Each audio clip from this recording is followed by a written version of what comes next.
JDS ಬೆಂಬಲಿತ ಕಾಂಗ್ರೆಸ್ ಸರ್ಕಾರ ಇದು ಸಾಧ್ಯನಾ? 2006ರಲ್ಲಿ ಈ ಲೆಕ್ಕಾಚಾರ ವರ್ಕೌಟ್ ಆಗಿತ್ತು. ಆಗ ಧರ್ಮಸಿಂಗ್ ಮುಖ್ಯಮಂತ್ರಿಯಾಗಿದ್ರು. ಈ ಸಲ ಹಂಗೊಂದು ವೇಳೆ ಆಗ್ಬಿಟ್ರೆ ಯಡಿಯೂರಪ್ಪ ಲೆಕ್ಕಕ್ಕುಂಟು ಆಟಕ್ಕಿಲ್ಲ ಅನ್ನೋ ಹಾಗೆ ಆಗ್ಬಿಡುತ್ತಲ್ವಾ? ಆ ಸಾಧ್ಯತೆ ಎಷ್ಟು?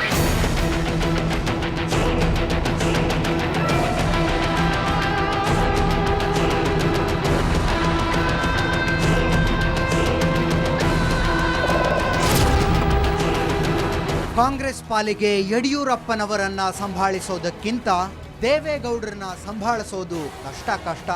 ಅದು ಅಲ್ಲದೆ ಕರ್ನಾಟಕದ ವಿಷಯಕ್ಕೆ ಬಂದ್ರೆ ಕಾಂಗ್ರೆಸ್ಗೆ ಬಿಜೆಪಿಗಿಂತಲೂ ದೊಡ್ಡ ಶತ್ರು ಜೆಡಿಎಸ್. ಬಿಜೆಪಿಯ ವೋಟ್ ಬ್ಯಾಂಕೇ ಬೇರೆ, ಕಾಂಗ್ರೆಸ್ನ ವೋಟ್ ಬ್ಯಾಂಕೇ ಬೇರೆ. ಜೆಡಿಎಸ್ ಏನಿದ್ರು ಕಾಂಗ್ರೆಸ್ನ ವೋಟ್ ಬ್ಯಾಂಕ್ ತಿಂದು ಬೆಳೆಯೋ ಪರಾವಲಂಬಿ ಜೀವಿತರ. ಜೆಡಿಎಸ್ ಬೆಳೆದಷ್ಟು ಕಾಂಗ್ರೆಸ್ಗೆ ನಷ್ಟ.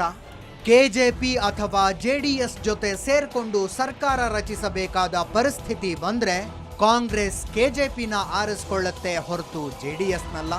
ಆದ್ರಿಂದ ಬಿಜೆಪಿ ಜೊತೆ ಸೇರ್ಕೊಂಡು ಸರ್ಕಾರ ರಚಿಸೋ ಆಪ್ಷನ್ ಮಾತ್ರ ಕುಮಾರಸ್ವಾಮಿಗೆ ಇರೋದು. ಅದೊಂದು ವಿಷಯ ಯಡಿಯೂರಪ್ಪನವರಲ್ಲಿ ಹುರುಪು ತುಂಬಿದೆ. ಇದನ್ನ ಬಿಟ್ರೆ ಇದ್ಯಾವುದಕ್ಕೂ ಸಂಬಂಧ ಪಡದ ಇನ್ನೊಂದು ವಿಷಯ ಇದೆ. ಅದು ಒಬ್ಬರಿಗೆ ಮಾತ್ರ ಸಂಬಂಧಿಸಿದ್ದು.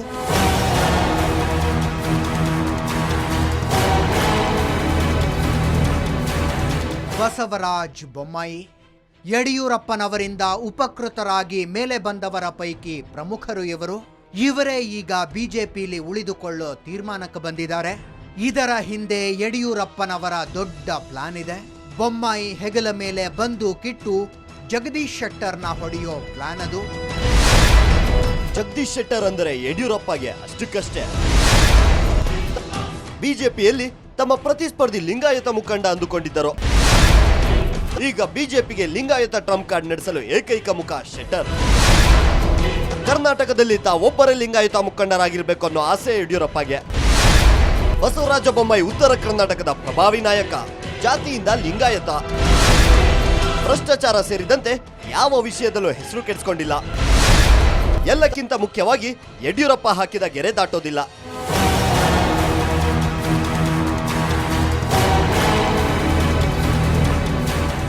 ಇವತ್ತು ನೆನ್ನೆ ಅಲ್ಲ, ಮುಖ್ಯಮಂತ್ರಿಯಾಗಿ ಅಧಿಕಾರ ಸ್ವೀಕರಿಸಿದ ದಿನದಿಂದ ಕೂಡ ಶೆಟ್ಟರ್ಗೆ ಸೂಕ್ತ ಸ್ಥಾನಮಾನ ಸಿಗದಂತೆ ಮಾಡುವ ಪ್ರಯತ್ನ ಮಾಡಿಕೊಂಡೇ ಬಂದವರು ಈ ಬಿಎಸ್ವೈ. ಅವರನ್ನ ಸ್ಪೀಕರ್ ಹುದ್ದೆ ಕೊಟ್ಟು ಡಮ್ಮಿ ಮಾಡೋದರ ಮೂಲಕ ಶುರುವಾದ ಪ್ರಯತ್ನ ಅದು. ಆದ್ರೆ ಬಿಎಸ್ವೈ ಮಾಡಿಕೊಂಡ ತಪ್ಪುಗಳು ಶೆಟ್ಟರ್ ಬಾಗಿಲಿಗೆ ಸಿಂಹಾಸನ ಬರೋ ಹಂಗೆ ಮಾಡಿದ್ವು. ಈಗ ಬಿಜೆಪಿ ಬಿಟ್ಟು ಹೋಗಿದ್ರು ಯಡಿಯೂರಪ್ಪನವರು ಜಗದೀಶ್ ಶೆಟ್ಟರ್ನ ಲಿಂಗಾಯತ ಮುಖಂಡ ಹುದ್ದೆಗೆ ತಮ್ಮ ಪ್ರತಿಸ್ಪರ್ಧಿ ಅಂದುಕೊಂಡಿದ್ದಾರೆ. ಆ ಸಮಸ್ಯೆ ಬಗೆಹರಿಸೋದಕ್ಕೆ ಅವರು ಕಂಡುಕೊಂಡಿರೋ ದಾರಿನೇ ಬಸವರಾಜ ಬೊಮ್ಮಾಯಿ.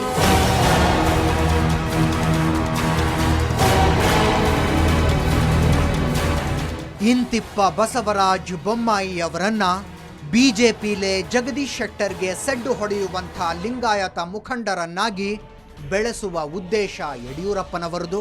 ಕುರಿ ಕೊಬ್ಬಿದಷ್ಟು ಕುರುಬನಿಗೆ ಲಾಭ. ಈ ಗಾದೆಯ ಮರ್ಮ ಅರ್ಥ ಮಾಡಿಕೊಂಡವರಿಗೆ ಯಡಿಯೂರಪ್ಪನವರ ಒಳಮರ್ಮ ಖಂಡಿತ ಅರ್ಥ ಆಗುತ್ತೆ. ಒಟ್ಟಾರೆಯಾಗಿ ಹಿಂಗಿದೆ ಸೀನು. ಇದೆಲ್ಲದರ ಮಧ್ಯೆ ಬೇಜಾರಾಗೋದು ಬಿಜೆಪಿ ಪರಿಸ್ಥಿತಿ ನೋಡಿದ್ರೆ.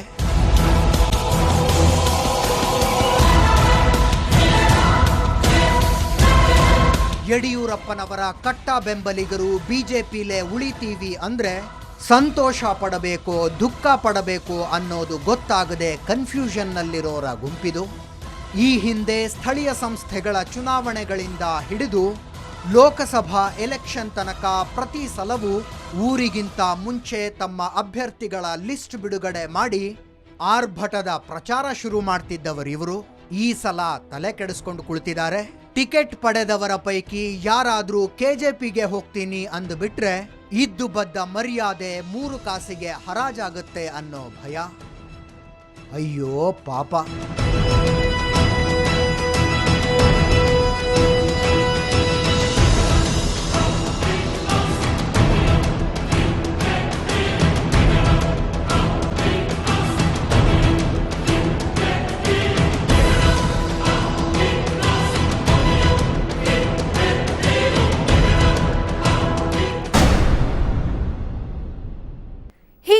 ಯಡಿಯೂರಪ್ಪನವರ ಸದ್ಯದ ಪ್ಲಾನು.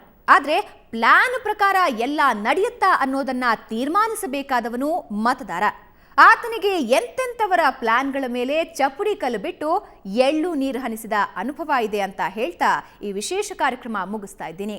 ನೇರ, ದಿಟ್ಟ, ನಿರಂತರ ಸುದ್ದಿಗಾಗಿ ನೋಡ್ತಾ ಇರಿ ಸುವರ್ಣ ನ್ಯೂಸ್.